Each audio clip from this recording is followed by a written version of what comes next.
રાજ્યમાં સ્થાનિક એકમ ચૂંટણીની મોસમ પૂરબહારમાં અંતિમ દિવસે ફોર્મ ભરવા ઉમેદવારોનો ધસારો। અમદાવાદ મહાનગરપાલિકાના ભાજપ ઉમેદવારો દેવાંગ દાણી, હિતેશ બારોટ ટેકેદારો સાથે ભર્યું ફોર્મ।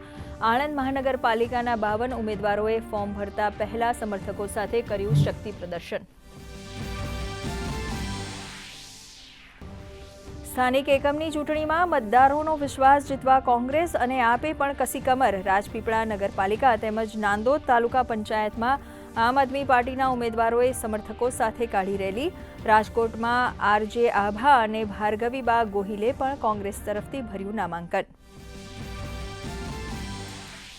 ફોર્મ ભરવાની અંતિમ ઘડીઓમાં અસમંજસની સ્થિતિ। અમદાવાદ વોર્ડ નંબર 7માં ભાજપના શૈલેષ જાનીના બદલે નેહા શુક્લાને ટિકિટ અપાઈ, તો પારડી વિસ્તારમાંથી આશીષ શાહના બદલે જૈનિક વકીલની પસંદગી।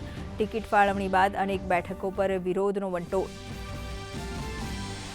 પશ્ચિમ બંગાળના ચૂંટણી મેદાનમાં દિગ્ગજોએ લગાવ્યું એડી ચોટીનું જોર। ભાજપના વરિષ્ઠ નેતા અને પ્રધાનમંત્રી નરેન્દ્ર મોદીનો હુંકાર।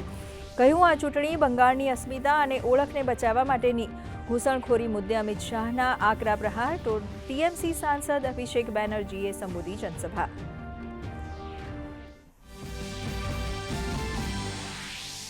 નાસાની યશ કલગીમાં ઉમેરાયું વધુ એક છોગું। ઐતિહાસિક મિશન એટર્મિસ 2 પૂર્ણ। ચંદ્રનું પરિભ્રમણ કરી ધરતી પર પરત ફર્યા અવકાશયાત્રી। પ્રશાંત મહાસાગરમાં થયું લેન્ડિંગ।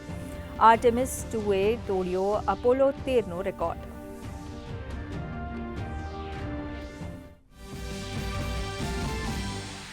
ઇસ્લામાબાદમાં આયોજિત ઈરાન અમેરિકાની શાંતિ મંત્રણા પર સૌની નજર।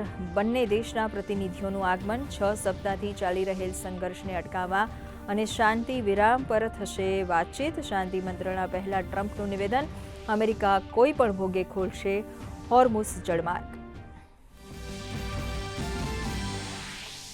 એશિયા બેડમિન્ટન ચેમ્પિયનશિપમાં ભારતના ખેલાડી આયુષ શેટ્ટીનો શાનદાર દેખાવ। વર્તમાન ચેમ્પિયન કુનલાવૃત વિતિદર્શનને હરાવી ફાઇનલમાં જમાવ્યું સ્થાન।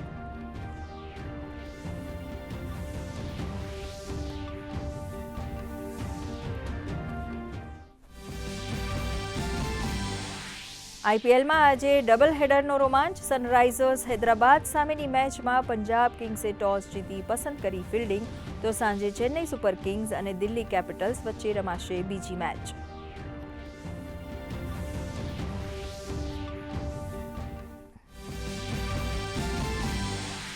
રાજ્યમાં ફરી ગરમીનો પારો 40 ડિગ્રીને પાર। કંડલામાં તાપમાન 40.7 ડિગ્રીએ પહોંચ્યું। ડીસા, વડોદરા, સુરત અને રાજકોટમાં 39 ડિગ્રી તાપમાન। આજે સૌરાષ્ટ્ર, કચ્છ તેમજ દરિયાકાંઠાના વિસ્તારોમાં ગરમ અને ભેજવાળા પવનોનું યલો એલર્ટ। અસમ અને મેઘાલયમાં વીજળીના ચમકારા સાથે તેજ પવન ફૂંકાવાનું અનુમાન।